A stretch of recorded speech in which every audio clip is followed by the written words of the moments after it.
오늘은 고린도전서 13장 말씀을 통해서 우리가 은혜를 나누고자 합니다. 고린도전서로 이제 말씀을 본 지가 한 서너 주 되는 것 같습니다. 성경 말씀을 우리가 설교를 들을 때 이게 한 절이라든가 아니면 한 단어라든가 우리가 이렇게 해서 설교를 들어왔던 것이 많아요. 그래서 뭐 사랑이라든가 기도라든가 아니면 감사라든가 이런 단어를 붙잡고 우리가 말씀을 보고 하면 정말 무궁무진하게 말씀들이 많이 우리가 많이 들어서 알고 있습니다.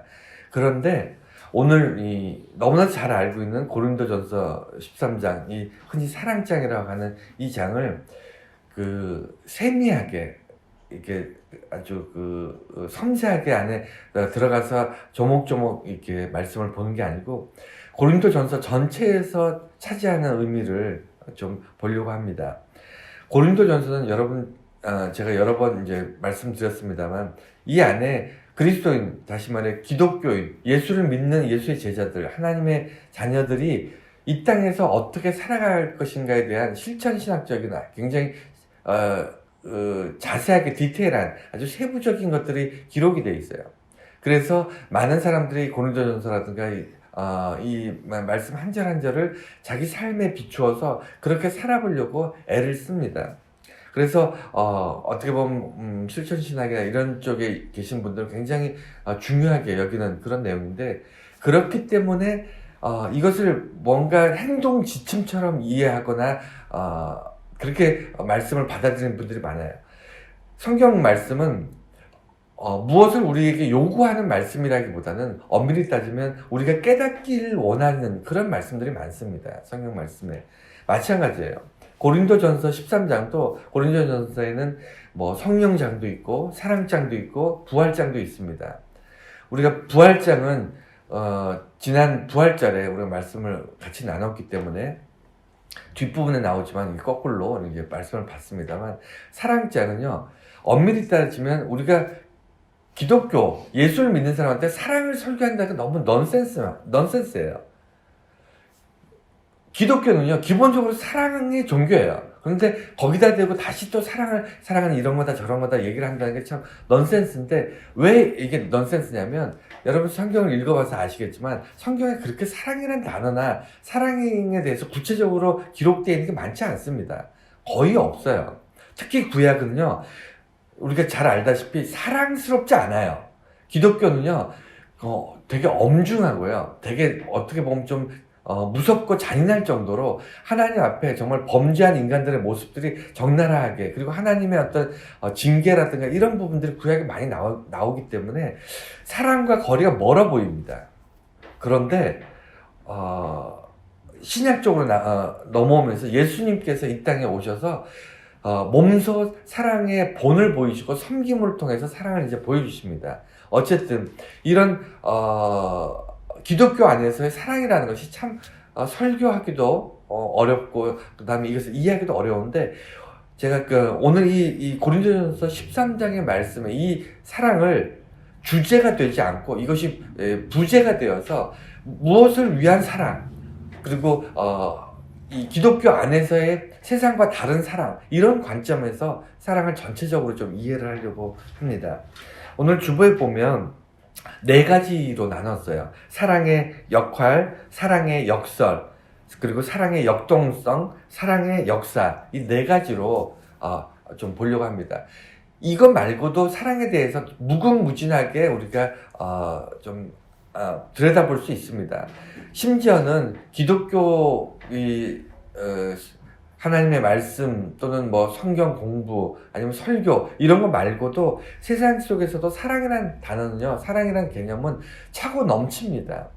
문학이 그렇고요, 그 다음 예술이 그렇고요, 우리 인간 관계가, 우리 특히 요새같이 인문학이 발달되어 있는 이런 세대에서는 사랑이 굉장히 큰 주제입니다, 삶에 있어서. 그래서 우리는 사랑에 대해서 제각각 너무 많은 지식과 너무 많은 경험들을 가지고 있어요. 거기에 대해서 제가 다시 한번 여러분들한테 뭐 재방송하겠다고, 아니면 뭐 알고 있는 내용을 다시 끄집어내려고 사랑에 대해서 이야기하려고 하는 게 아닙니다. 오늘 이 시간에 사랑에 대해서 말씀드리고자 하는 것은요. 기독교인들에게는 사랑이 특별하다는 거예요. 사랑이 특별해서 그래요. 우리가 모든 사람이 사랑이 중요합니다. 모든 인간은 하나님을 알든 모르든 사랑이 중요한데 그럼에도 불구하고 그 중에서 예수 믿는 사람들은 그 삶에 있어서 사랑이 굉장히 중요해요. 왜 중요하냐면 사랑을 어떻게 표현하고 사람들한테 어떻게 사랑을 베풀고 이것 때문이 아니라 기독교에서 말하는 특별한 사랑을 깨닫지 못하면 사랑을 알지 못하면 우리가 믿음 안에서 신앙적 자유를 누리지 못해요.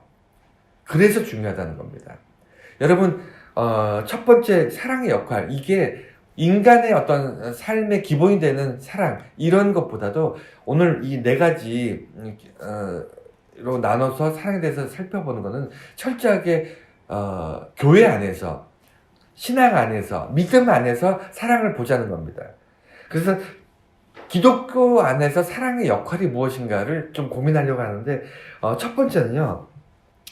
제가 지난 시간에도 여러 번 강조했습니다만 개인의 자유를 제한할 수 있는 게 사랑이에요. 세상은요. 교회를 떠나서 세상 속에서는 개개인의 자유가 충돌했을 때 개개인이 자유롭게 사는 것은 굉장히 중요합니다. 지난 시간에도 설교를 통해서 말씀드렸습니다만 개개인이 이 땅에서 생명을 가지고 살아갈 때는요. 그 누구로부터 공격당하거나 그 자유를 침해받아서는 안 되는 그 자유가 보장되고 그 자유를 누릴 수 있는 권리를 보장해 주는 것 이게 굉장히 중요한데 세상은 어떻게 자유와 자유가 충돌했을 때 개인의 자유와 개인의 자유가 충돌해서 어떻게 조율하냐면 법으로 조율해요. 지난 시간에 말씀드렸잖아요. 헌법이 그렇고 그 다음에 일반 성문화된 법률이 평등이라는 어떤 법을 가지고 개개인의 자유를 어느 정도 제한을 합니다. 그러지 않으면요 세상이 돌아가질 않아요.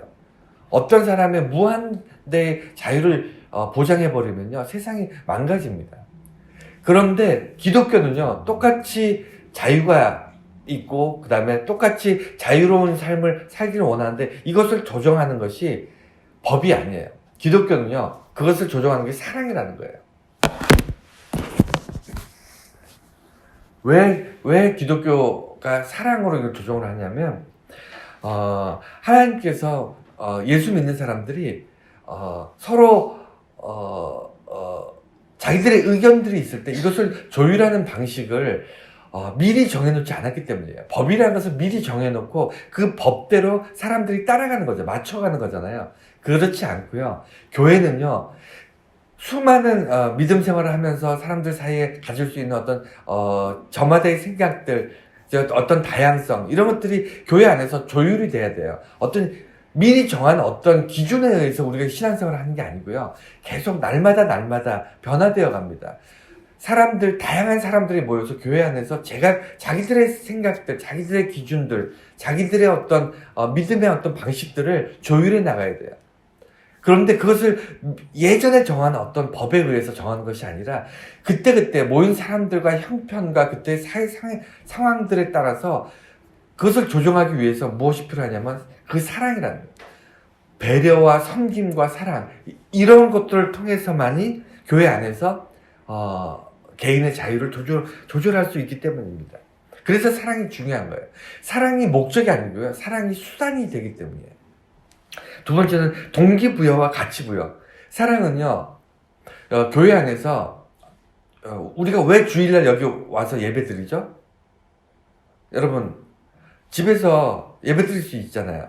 인터넷 요새 발달돼 있고, 옛날에는 뭐 테이프 같은 걸로 이렇게, 테이프 들으면서 예배 드리는 사람도 있었고, 지금도,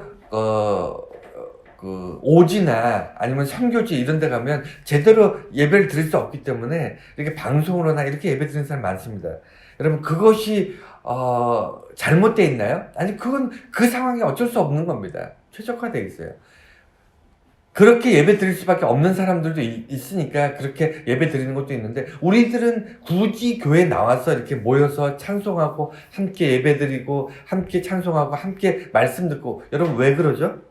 왜 그런 모여서 예배드리죠? 왜 신앙생활을 우리가 헌금하고 봉사하고 왜 신앙생활을 이렇게 모여서 하기 시작했죠? 여러분, 그 동기가 뭡니까? 예, 혼자는 사랑하기가 힘들기 때문에 그래요. 혼자는 대상이 있어야 사랑하기가 쉬워요. 그렇지 않습니까? 왜 모여서 예배드리냐면, 사랑할 대상이 있으면 우리가 그 섬기고 사랑하는 것이 쉽습니다. 사랑할 대상이 보이지 않으면요. 그래서 혼자 예배드리는 거, 그 틀린 건 아니지만, 그건 특별한 경우예요. 특별한. 어쩔 수 없는 경우들은 이제 뭐 상황인 만큼 뭐 혼자 예배드릴 수밖에 없는 사람들도 많이 있어요. 그리고 교회 나오지 못하고, 아니면 교회에서 상처를 받거나, 아니면 너무 바빠서, 아니면 다른 일 때문에 교회 참석하지 못한 사람도 있지만, 이런 사람들이 예배하는데 힘든 이유가 뭐냐면, 사랑할 대상이 보이지 않기 때문이에요. 우리는 하나님을 눈으로 보지 못하기 때문에 대신 옆에 있는 사람들을 섬기고 사랑하면서 하나님을 사랑하는 것을 표현합니다. 그래서 모여서 예배드리는 거예요. 그 사랑은요, 동기부여를 합니다. 우리가 살아갈 목적에 대한, 살아갈 이유에 대한 우리 동기를 부여하고요. 우리가 교회에서 모여 예배드릴 동기를 부여해 줍니다. 그리고 누군가를 잘 모르는 이웃을 사랑하는 거예요. 우리는 가족끼리 모여서 마땅히 사랑할 사람을 사랑하는 것은 사랑이 아니에요. 그거는 누구나 다 사랑하는 겁니다. 그건 애쓸 필요도 없고요. 노력할 필요도 없어요. 그런데 교회 나오면요, 사랑하기가 쉽습니까? 사랑하기 쉽지 않아요. 모르는 사람, 나랑 성격이 안 맞는 사람, 나한테 말로 상처를 주거나 아니면 여러 가지 이유로 서로 앙금이 있거나 아니면 뭐 심지어는 원수 같은 사람도 있잖아요. 교회 안에. 다양한 사람들이 모여있는데 어떻게 모든 사람을 다 사랑합니까? 그럼에도 불구하고 우리가 사랑하는 것은 사랑의 훈련을 하는 거예요. 어떻게 훈련을 한다? 동기부여. 하나님께서 나를 사랑하시고 내게 사랑을 나누고 베풀고 섬기기를 원하시기 때문에 사랑하려고 하는 거죠. 이게 하나님으로부터 우리에게 주어진 동기부여입니다. 우리 삶을 바라보는 우리 동기부여. 그래서 사랑이 있어야 여러 가지 액션들이 일어날 수 있어요. 사랑이 부족하면요, 많은 일들을 하지 않습니다. 자기에게 꼭 필요한 것들만 가지고 살아요. 그런데 사랑이 많은 사람, 사랑하고 섬기려고 하는 것을 자기 어떤 사명으로 느끼는 사람도 있습니다. 이런 사람들은요, 굉장히 일을 많이 벌려요. 많은 사람을 섬기고 많은 일들을 하려고 합니다. 동기가 많기 때문에. 또 가치부여. 여러분, 살면서 사랑이 왜 가치부여일까? 가치부여를 하는 가장 쉽게 기준점이 되는 게 뭐냐면 돈이에요. 여러분, 여기 볼펜과 여기 계산기가 있는데 이게 가치가 똑같을까요? 여러분 어떻게 생각하세요? 두 개가 가치가 똑같습니까? 우리는 이걸 가치를 어떻게 평가하냐면 이건 100원짜리고 이건 1000원짜리라는 거예요. 그러면 이 계산기가 볼펜보다 10배 더 비싸고 따라서 10배 더 가치가 있다. 이렇게 생각해요. 무슨 얘기냐면 돈이라는 것이 가치의 기준을 만들어주기 때문에 그렇습니다. 그런데 만약에 돈이 사라진다 그러면 어떨까요? 물물교환이잖아요. 그런데 어떤 사람이 볼펜을 가지고 어떤 사람은 A라는 사람이 볼펜을 가지고 있고 B라는 사람이 계산기를 가지고 있는데 서로 필요해서 물물교환, 서로 교환을 하려고 해요. 그런데 이 볼펜을 가지고 있는 사람이 나는 이 볼펜을 소중하게 생각하기 때문에 계산기하고 가치가 똑같다. 그런데 계산기를 가지고 있는 사람은 무슨 소리냐? 나는 계산기를 너에게 주면서 볼펜을 10개를 받기를 원한다. 이건 서로가 가치가 다른 거예요. 무슨 얘기인지 아셨습니까? 그러니까 가치 기준이라는 건 뭐냐면 사람마다 절대 기준이 없으면요, 절대 그 가치가 공유되지 않습니다. 내가 생각하는 볼펜과 다른 사람이 생각하는 볼펜의 가치가 달라요. 내가 생각하는 계산기와 다른 사람이 생각하는 계산기가 가치가 다릅니다. 그래서 가치는 기준이 있어야 되는데 이 기준이 여러분 이게 기독교에서는 사랑이라는 거예요. 참 아이러니하지 않습니까? 돈같이 명확하게 산술적으로 이건 얼마 이렇게 나누면 계산하기도 편한데 교회에서는 그렇게 안 해요. 교회에서의 가치 기준은 사랑입니다. 교회에서의 가치 기준은 돈이 아니에요. 숫자가 아닙니다. 누가 더 열심히 해야 되고, 누구는 봉사를 한 번 했으면, 누구는 봉사를 10번 했으면 더 많이 했다. 누구는 기도를 1시간 하는데, 누구는 기도를 3시간 하면, 기도 3시간 하는 사람이 더 믿음이 좋다. 우리는 이렇게 얘기하지 않아요, 교회에서는. 교회에서 가치 기준은 뭐냐면, 사랑입니다. 더 사랑하느냐, 덜 사랑하느냐, 더 열심히 사랑해야 된다. 이런 사랑이 가치의 기준이 되는 거예요. 내가 사랑받고 있는가? 내가 얼마나 사랑을 받고 있고 얼마나 사랑을 베풀고 있는가? 이런 것으로 가치의 기준을 설정하는 것이 그것이 교회예요. 그리고 세 번째는 이제 사랑을 가르친다. 교회에서요. 사랑은 어떻게 배우죠? 여러분, 교회에서 사랑을 어떻게 배웁니까? 예, 교회에서는 지식으로 배우지 않아요. 우리 사랑은요, 인간은 사랑을 무엇으로 배우냐면 사랑받음으로 배워요. 사랑받았기 때문에 사랑할 수 있는 겁니다. 그래서 사랑받지 못한 사람은요, 사랑을 아무리 이 책으로 가르치고 무슨 인문학적으로 이렇게 강의를 하고 무슨 설교를 하고 백날 들어도요, 그렇게 살지 못해요. 여러분, 행동, 여러 가지 기술이나 이런 것들은 배워서 할 수 있습니다. 우리가 기술적인 것들은 얼마든지 속성으로 배워서 그것을 하면서 살 수 있어요. 그래서 우리가 대학생들이나 이런 사람들 전공이라는 게 있잖아요. 남들이 하지 않는 특별한 기술을 학교에서 배워서 사회에 나가서 그것을 이제 실현하면서 사는 건데, 사랑은 배워지지 않아요. 사랑은 받아야 됩니다. 사랑 받아야만 사랑할 수 있어요. 그래서 가정에서나 아니면 특별히 교회에서는요, 사랑을 말로 설명해서는, 사랑을 설교해서는 안 됩니다. 이렇게 살아야 된다. 오늘 성경 본문에 보면 사랑은 오래 참고 뭐 온유하며 쭉 이렇게 나오는데, 이게 사랑하는 사람들은 사랑하기 위해서는 이렇게 해야 된다. 이렇게 이해하시면 안 돼요. 나중에 다시 설교를 말씀을 전하겠지만, 그래서 사랑은 사랑받음으로 배우게 되는데, 교회에서 여러분들은 누구한테 사랑받았습니까? 여러분, 교회에서 누구한테 사랑받았죠?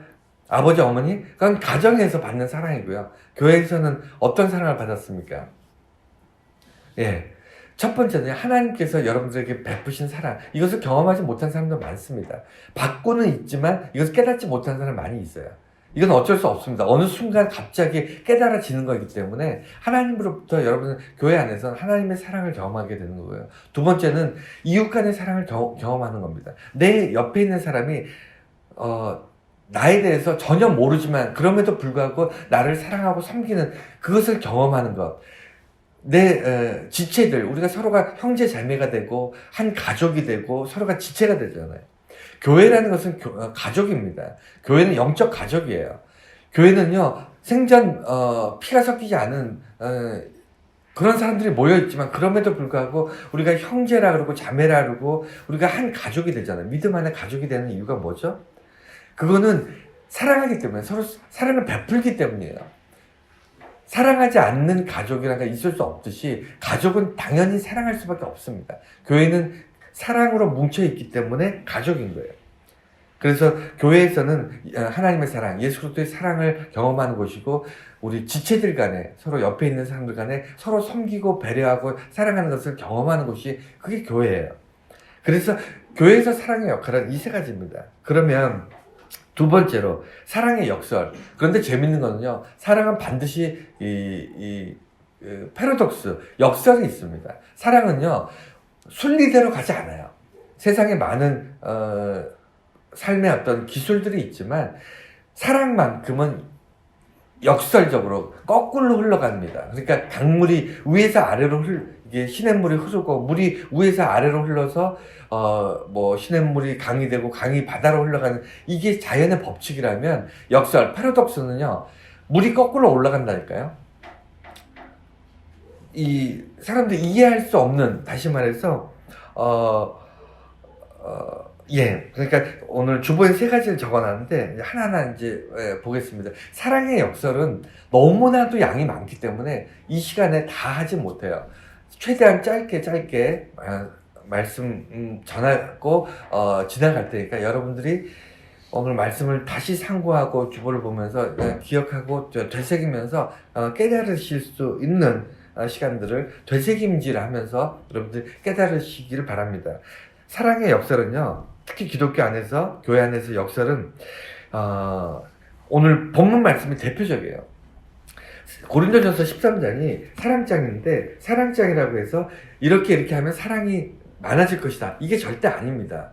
여러분, 우리는 사랑이 필요해서 사랑을 받고 사랑이 많은 존재가 되기 위해서 무엇을 할 것인가 이런 생각을 하게 되는데요. 고린도전서 13장은 그런 내용이 아니고 역설이에요. 거꾸로입니다. 그러니까 사랑은 오래 참고 온유하며 시기하지 아니하며 사랑은 자랑하지 아니하며 이 말씀은요. 사랑이 많아지려면 온유해야 되고 자랑하지 말고 시기하지 말아야 된다. 그래야 사랑이 우리 안에 이제 자라난다. 이런 내용이 아닙니다. 거꾸로예요. 사랑이 있으면 온유해진다는 겁니다. 우리 안에 사랑이 있으면 나는 시기할 필요가 없다는 거예요. 당연한 얘기입니다. 그러니까 우리가 원하는 것은, 우리가 익숙한 건 뭐냐면 이렇게 공부를 해서 이렇게 우리가 쌓여가면 그 다음에 결론적으로 우리가 사랑이라는 열매를 얻게 된다. 사랑이 풍성해진다. 이런 방식이 익숙해요. 학교에서 수업을 받고 아니면 우리가 일생 살면서 어떤 훈련된 것들, 이런 게 그런 방식인데, 고린도전서 13장 거꾸로예요. 역설입니다. 뭐냐면 사랑이 있다면, 이 전제예요. 우리가 사랑한다면, 내 안에 사랑이 있다면 우리는 온유할 수밖에 없다는 겁니다. 사랑이 있다면 우리가 어렵지 않아요. 그러니까 오래 참아야만 사랑한다 그러면, 여러분, 내가 사랑이 많아지기 위해서 오래 참게 되나요? 아니라니까요. 그렇게 해서 사랑이 안 생깁니다. 시기하지 않으면 사랑을 하게 된다? 여러분, 사랑하기 위해서 시기하지 않습니까? 그거하고 별개라니까요. 시기는 본능적으로 갑자기 막 올라오는 겁니다. 여러분, 여러분, 자랑이라는 것은 사랑하지 않기 위해서 사랑받기 위해서 자랑을 멈춰야지, 이거 안 됩니다. 여러분, 자랑은요, 모든 사람이 자기도 모르게 자랑하면서 살고 있어요. 이것은 멈출 수가 없는 겁니다. 사랑과 별개예요. 그럼에도 불구하고 왜 이 기록을 해놨냐면, 우리가 내 안에 사랑이 조금이라도 있으면, 내 안에 사랑이 근본적으로 샘솟는다면 교만하지 않는다는 거예요. 성경 말씀에 사랑이 있다면 온유하게 된다는 겁니다. 우리 안에 사랑이 있다면 무례히 행하지 않는데요. 우리 안에 사랑이 있으면요, 우리가 나의 유익을 구하지 않는답니다. 여러분, 좀 이해가 되시죠? 그러면 이해는 되는데 왜 그러면 굳이 사랑장에서 사랑을 이렇게 표현하고 있을까? 그건 딱 하나입니다. 뭐냐면 우리에게는 이미 사랑이 있는데 그것을 깨닫지 못하기 때문에 이렇게 오래 참지 못한다는 거예요. 시기하며 산다는 겁니다. 우리 안에 사랑이 있음에도 불구하고 그걸 깨닫지 못하기 때문에 자랑하면서 사람들에게 불의를 기뻐하고 성내면서 악을 즐거워하고 이러면서 산다는 거예요. 이해가 되셨나요? 그게 역설이에요. 내 안에 사랑이 있음에도 불구하고 내가 깨닫지 못하기 때문에 우리는 오래 참지 못하고 그 다음에 이렇게 살아가고 있다는 겁니다. 그래서 실천해야 사랑하는 것이 아니고, 교회에서는요, 사랑하기 때문에 실천하는 것, 그 사랑이 뭐냐면 예수 그리스도의 사랑이에요. 우리 안에서 타고날 때부터 무슨 사랑이 용서 숨쳐서 그거 안 된다니까요. 제가 거듭 말씀드리지만 사랑은 배워야만 행할 수 있고요. 사랑은 공급되어야만 우리가 세상에 베풀 수 있어요. 공급되지 않는 사랑은요, 절대로 우리가 퍼내가지고 우리가 사랑할 수는 없습니다. 그래서 예수 그리스도로부터 무한대의 사랑을 받는 사람에 한해서 그 사람은 여기 고린도전서 13장에 기록되어 있는 이 사랑한다면 이렇게 살 것이다. 이것을 누리면서 살게 되는 겁니다. 여러분 스스로 내가 오래 참지 못해, 내가 시기가 많아, 내가 너무 교만하고 자랑만 하면서 살고 있어 라고 생각되면 사랑이 부족한 것이 아니고요. 이미 예수 그리스도로부터 사랑을 받고 있음에도 불구하고 내가 사랑받는다는 걸 깨닫지 못하기 때문이에요. 그러면 이 사랑의 역설의 두 번째는요, 사랑은 불균형, 불평등입니다. 사랑은 절대로 평등하지 않아요. 사랑은요, 절대로 균형 잡혀 있지 않습니다. 사람 대 사람의 사랑을 예를 들어 볼게요. A라는 사람과 B라는 사람이 50대 50 서로 주고받고 기브앤테이크로 사랑한다. 내가 이만큼 사랑했으니까 너도 이만큼 사랑해라. 또는 이만큼 내가 사랑받았으니까 그만큼 내가 사랑하겠다. 이거 불가능합니다. 여러분, 그렇게 해야만 서로 오랫동안 서로 섬기고 잘 사랑하면서 살 수 있을 것처럼 느끼지만 사랑은 그렇지 않아요. 사랑은 절대로 균형 잡힐 수가 없습니다. 왜냐하면 사랑은 보이지 않기 때문이에요. 이 사람이 나를 얼마만큼 사랑하고 있는지 이게 수치로 따질 수가 없습니다. 내가 균형을 잡으려면 50을 사랑하고 저 사람이 나를 50을 사랑해줘야 50대 50 균형을 잡잖아요. 근데 자기 생각에는 나는 51을 사랑하는 것 같고 저 사람은 나한테 49를 사랑하는 것 같아요. 항상 그래요. 그래서 사랑은요 절대 균형 잡히지 않습니다. 내가 더 사랑하는 것 같고 내가 손해보는 것 같고 저 사람은 나를 덜 사랑하는 것 같고 항상 사랑은 그런 거예요. 수치로 표현할 수가 없기 때문에 사랑은 불균형합니다. 우리가 그렇게 느낄 뿐만 아니라 또한 불평등해요. 사랑은요 한 사람이 반드시 사랑은 그 한쪽으로 흘러가 전적으로 무한대의 사랑을 해야만 사랑이 존속될 수 있어요.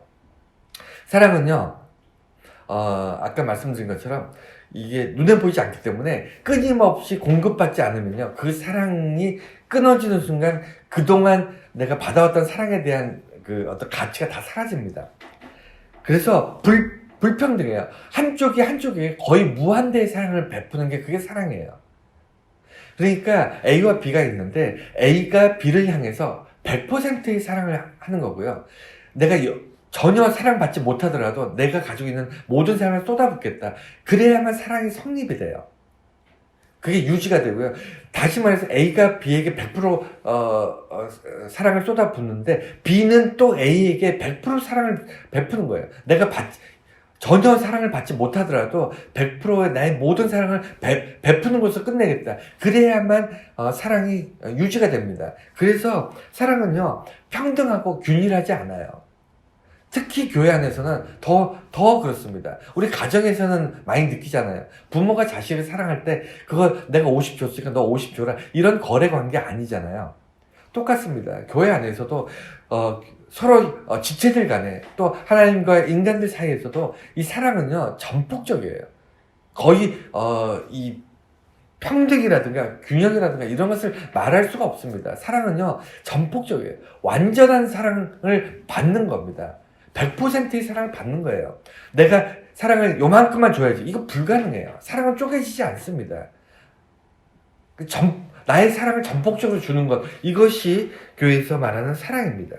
세 번째는요, 기독교는 유일하게 하나님이 먼저 사랑하는 것이, 이게 무슨 얘기냐면 세상의 모든 종교는요, 내가 신으로 하여금 사랑을 받기 위해서 뭔가를 해요. 그러니까 희생을 하고요. 그 다음에 뭔가를 어쨌든 합니다. 세상의 모든 종교는요, 100% 그 인간이 필요에 의해서 그 신에게 나아가고 그 신에게 어떤 은혜를 받기 위해서 무언가를 베풀고 그 다음에 희생하고 헌신하고 이런 것들이 전제되어 있어요. 그런 것을 해야만 그 신이 그 사람에게 은혜를 베풀게 되어 있습니다. 세상 종교는 다 그래요. 그런데 유일하게 기독교만이 예수를 믿는 예수의 제자들만이 거꾸로 역설입니다. 하나님이 먼저 인간을 사랑했어요. 신이 인간을 먼저 사랑하고 인간이 그것을 깨닫고 신에게 감사하는 종교는요, 지구상의 인류 역사에 기독교 하나밖에 없습니다. 제 말이 거짓말 같으면 다 찾아보세요. 모든 비교 종교학이라든가 모든 종교학을 다 뒤져보세요. 인간이 신을 알지 못했는데 신이 인간을 먼저 기억하고 먼저 사랑하는 종교는 기독교밖에 없어요. 그래서 역설이에요. 우리가 하나님으로부터 사랑받기 위해서 교회에 나왔지만 이미 사랑을 받고 있었고요. 내가 구원받기 위해서 교회에 나왔지만 이미 하나님께서 나를 지명하여 부르신 거예요. 구원하기 위해서. 이런 어떤 역설적인 것이 교회 안에서 굉장히 많이 일어나기 때문에 여러분이 사랑의 역설을 깨닫지 못하면요, 기독교의 사랑을 전혀 이해하지 못하는 겁니다. 세 번째, 사랑의 역동성. 사랑은요, 뭐 잘 알다시피 우리가 사랑하게 되면 가만히 있을 수가 없어요. 교회에서도 마찬가지입니다. 하나님도 그러셨기 때문에 예수님 보내신 거예요. 하나님이 인간을 사랑하셨는데 그냥 마음으로 사랑하신 걸로 끝난 게 아니에요. 사랑이라는 것은요, 제대로 사랑하면요, 몸이 움직입니다. 여러분, 하나님을 사랑하면요, 교회에 오게 돼 있어요. 제가 이런 얘기 하는 이런 얘기 잘 안 하지만, 교회에 오지 못하는 여러 가지 이유를 가지고 있는 사람들이 많습니다. 특히 현대는요, 지금 코로나 이후로 교회에 많은 교인들이 교회를 떠났대요. 우리 교회도 뭐 되게 어렵긴 하지만 우리 교회가 문제가 아니에요. 지금 한국에 있는 모든 교회들, 아니, 세상의 모든 교회들이요, 지금 지구상에 있는 많은 교인들이 엄청나게 많이 떠났습니다. 신에 대한 어떤 신뢰가 이제 코로나나 이런 걸 통해서 신에 대한 신뢰가 많이 떨어진 거죠. 하나님에 대한 어떤 믿음이 많이 약해진 거죠. 그래서 교인들이 많이 떠나요. 그런데 그럼에도 불구하고요, 하나님을 사랑하면 교회에 오게 돼 있어요. 이게 당연한 겁니다. 사랑하면 마음이 가고요, 관심이 가고요, 사랑하게 되면 몸이 그쪽으로 따라가게 돼 있어요. 그건 누가 시켜서가 하는 게 아닙니다. 여러분, 공부 잘하는 아이들 왜 책상에 하루 종일 앉아있는지 아십니까? 걔네들이 뭐 공부하는 게 좋아서 재밌어서? 아니에요. 공부하는 것을 통해서 자기의 어떤 성장하는, 자기의 실력이 성장하는 것이 재밌고, 그런 어떤 자기 자신을 사랑하게 되면요, 공부하는 자체, 공부를 즐기게 되면 자기도 모르게 책상 앞으로 가게 되는 겁니다. 똑같아요. 악기를 좋아하는 사람은 늘 악기를 손에서 놓지 않고요, 그 다음 책을 좋아하는 사람은 늘 책을 손에서 놓지 않습니다. 여러 가지 자기가 좋아하고 정말 사랑하는 어떤 것은요, 가까이 가져요. 가까이 가고 싶어서 가는 게 아니라 가집니다. 그래서 사랑은 역동성이라는 것이 맞아요. 교회도 마찬가지입니다. 하나님이 우리를 사랑하기 때문에 예수 그리스도를 보내신 겁니다. 이것은 사랑의 역동성입니다. 우리도 교회에 모여서 찬송하고 예배하는 건 왜 그렇죠? 하나님을 사랑하기 때문에 나도 모르게 와지는 겁니다. 그래서 제가 주변에 좀 힘들어서 교회에 오지 못하고 하시는 분들에 대해서 억지로 끌고 오지 않아요. 그거는 교회는 억지로 오는 것이 아니에요. 사랑의 마음으로 역동적으로 오는 것입니다. 그렇다고 교회에 오지 않으면 하나님을 사랑하지 않는 것이냐? 그건 아니에요. 그건 아닌데, 하나님을 사랑할 때 자기도 모르게 역동적으로 교회에 오게 되는 것이 그게 당연한 이치라는 것을 말씀드린 겁니다. 그럼에도 불구하고 아까 말씀드린 것처럼 여러 가지 사정에 의해서 교회에 참석하지 못하고 함께 예배드리지 못하지만 하나님을 사랑하고 하나님을 예배하는 사람들이 주변에 굉장히 많습니다. 선교지에도 많고요. 그 다음에 우리나라 안에서도 정말 교회에 상처를 받거나 목사에 의해서 상처받거나, 아니면 자기가 원하는 교회를 정하지 못하거나, 아니면 주변에 교회가 없어서 예배를 드리지 못하고 있는 여러 가지 이유의 사람들이 다 있어요. 그 사람들은 사랑이 없기 때문인가? 그건 아닙니다. 그건 아니지만 그 사람들도 교회에 참석하고 함께 예배 드리고 싶어 해요. 그런 마음이 있습니다. 왜? 사랑하니까. 다만 여건이 안 따를 뿐이죠. 그런데 교회 자체 가기 싫은 사람이 있어요. 그건 어쩔 수 없습니다. 그건 제가 끌고 와서 교회 앉혀놔서 될 문제가 아닙니다. 그거는 정말 우리 주변에서 함께 기도할 문제지, 그것은 강요할 수 있는 문제가 아니에요. 그래서 사랑은 역동성이 있고요. 그럼에도 불구하고 이 역동성의 최고의 가치는 뭐냐면, 자동차는 움직이는데 엄청난 에너지를 쓰지만, 여러분 잘 아시겠지만 차가 움직이는데 쓰는 에너지보다 차를 멈추는데 쓰는 에너지가 더 큽니다. 그래서 진짜 힘은요, 진짜 사랑은 차를 달리게 하는 그 힘이 아니라 차를 멈추게 하는 힘이에요. 그래서 사랑의 역동성은요, 뭔가 일을 만들고, 그 다음에 뭔가 시작을 하고, 뭔가 힘있게 달려가고, 뭔가 함께 어울려서 뭔가 일을 만들고, 이것만 역동성이 아니고요. 진짜 역동성은 달려가는 차를 멈출 수 있게 하는 게 그 역동성, 브레이크를 잡을 수 있는 그 힘, 그 역동성이 최고의 역동성인 것 같아요. 여러분, 교만한 사람은요, 교만을 멈추는 거 거의 불가능합니다. 제가 이렇게 살아보니까, 그리고 허세라든가 아니면 그냥 자기가 자기를 잘 몰라요. 사람들 살면서 자기가 얼마나 어리석고 미련한지 잘 모릅니다. 거의 몰라요. 그렇기 때문에 자기가 똑똑한 줄 알고 잘난 줄 알고, 자기가 다른 사람보다 더 많이 아는 것 같고, 자기가 다른 사람 다 틀렸지만 자기만 맞는 것 같고, 이런 사람들이 열심히 살면요, 주변 너무 힘들게 하고 괴롭게 하거든요. 이걸 깨닫고 딱 멈출 수 있는, 내가 지금 잘못된 열심을 내고 있구나. 잘못된 교만 속에 머물고 있구나. 내가 사람들 힘들게 하고 있구나. 내가 이렇게 살면 안 되겠다 하고 딱 멈출 수 있는 거. 이거 엄청난 에너지입니다. 이 에너지는요, 이거 사랑에서 나올 수 있어요. 이거는 공부해가지고 노력해가지고 막 이렇게 나올 수 있는 게 아니고요. 정말 사랑하지 않으면요, 멈출 수 없습니다. 그래서 여러분, 사랑한다고 특히 연인들 간에 잘못된 어떤 사랑의 표현으로 서로 관계가 파괴되고 하는 것들 굉장히 주변에 많이 보잖아요. 이게 왜 그런지 아십니까?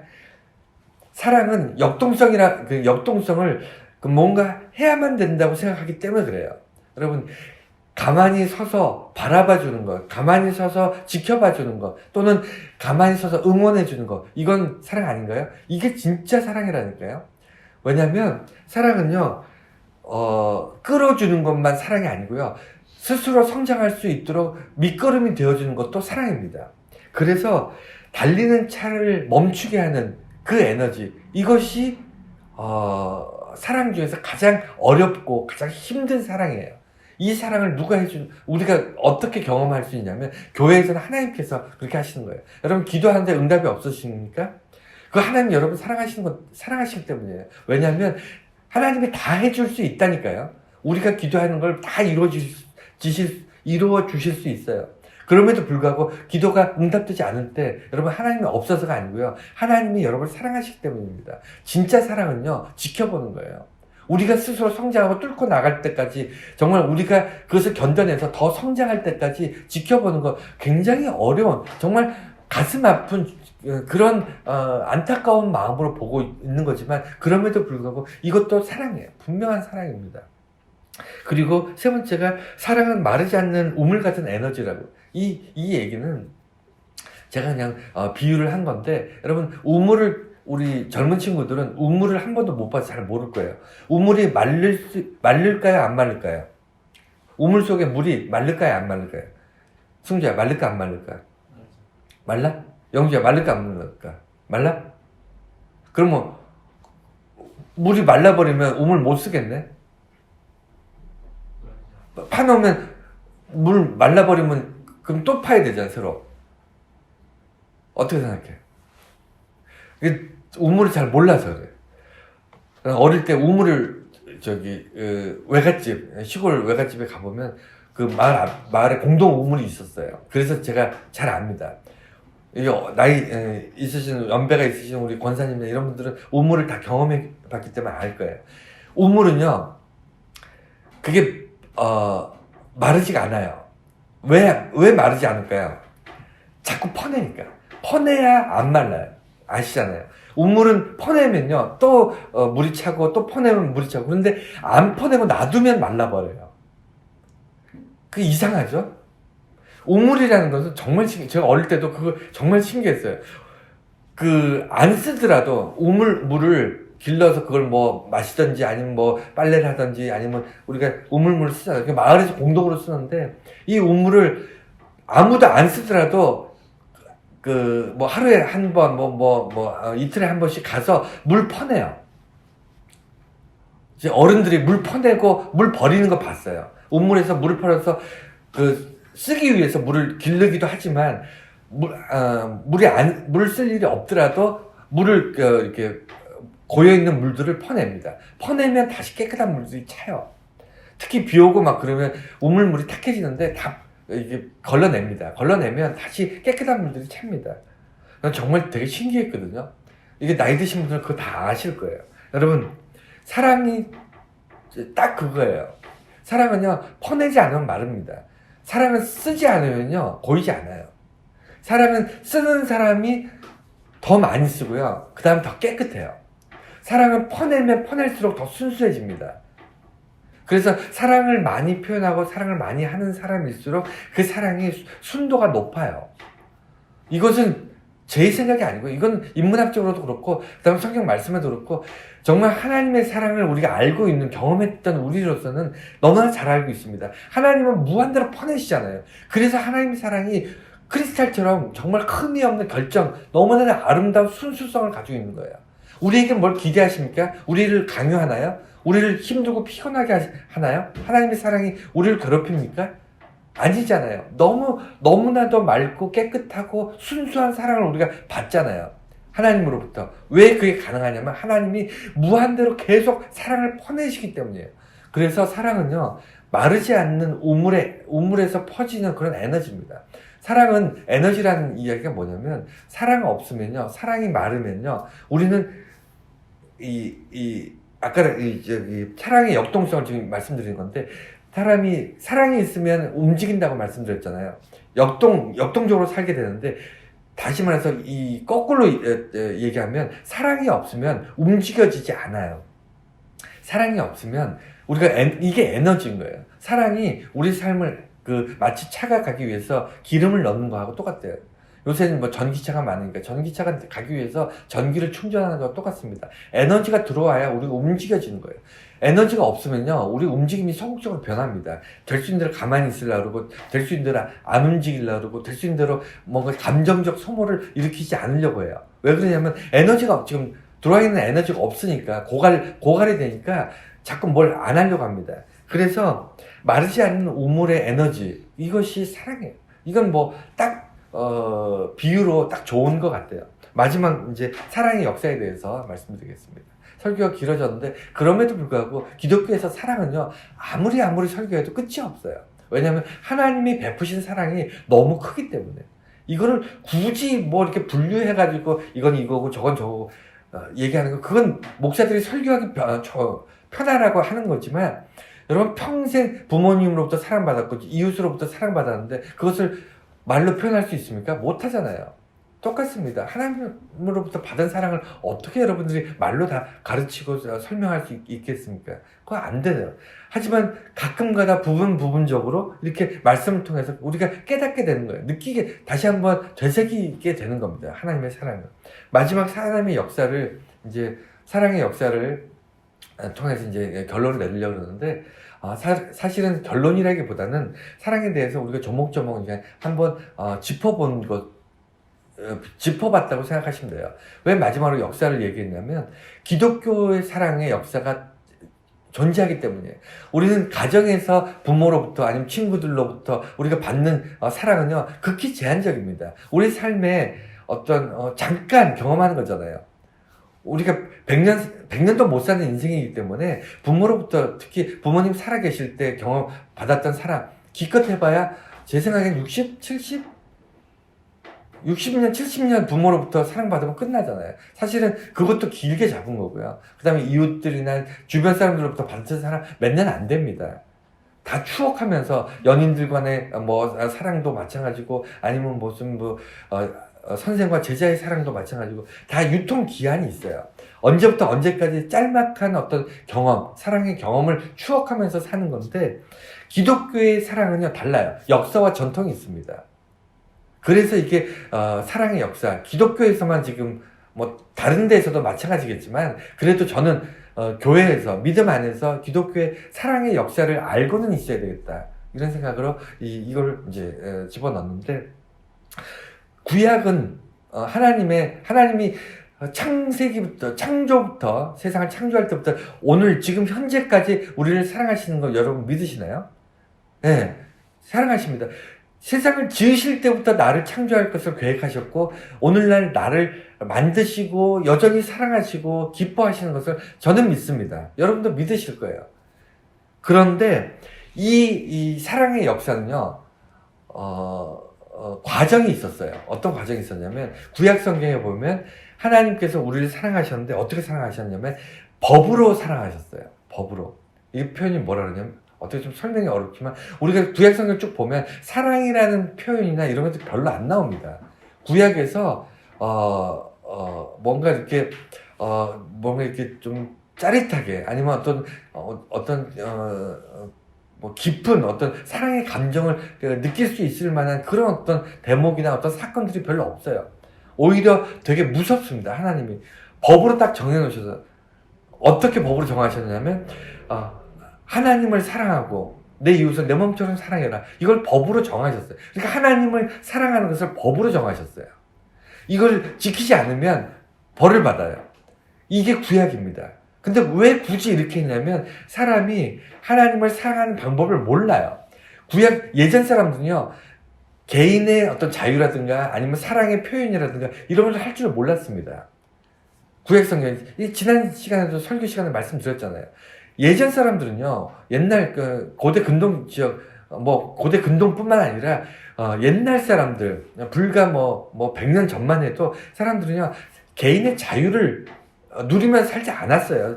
개인의 자유가 모든 사람에게 평등하게 주어지지 않았습니다. 자유가 없었으니 당연히 사랑도 없었고요. 사랑을 경험해보지 못했기 때문에 교회 안에서도, 하나님 안에서도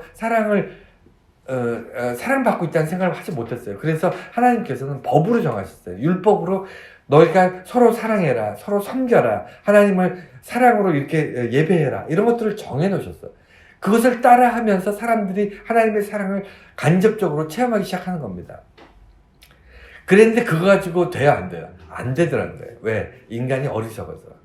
인간이 불안하고 초조하고 뭔가 눈에 보이지 않으니까 어떻게 하냐? 우상을 함께 섬기는 거예요. 눈에 보이지 않는 하나님도 섬기려고 하지만 그걸로 뭔가 불안하니까 눈에 보이는 돌과 나무와 이런 것들 조각해서 우상을 섬기는 거예요.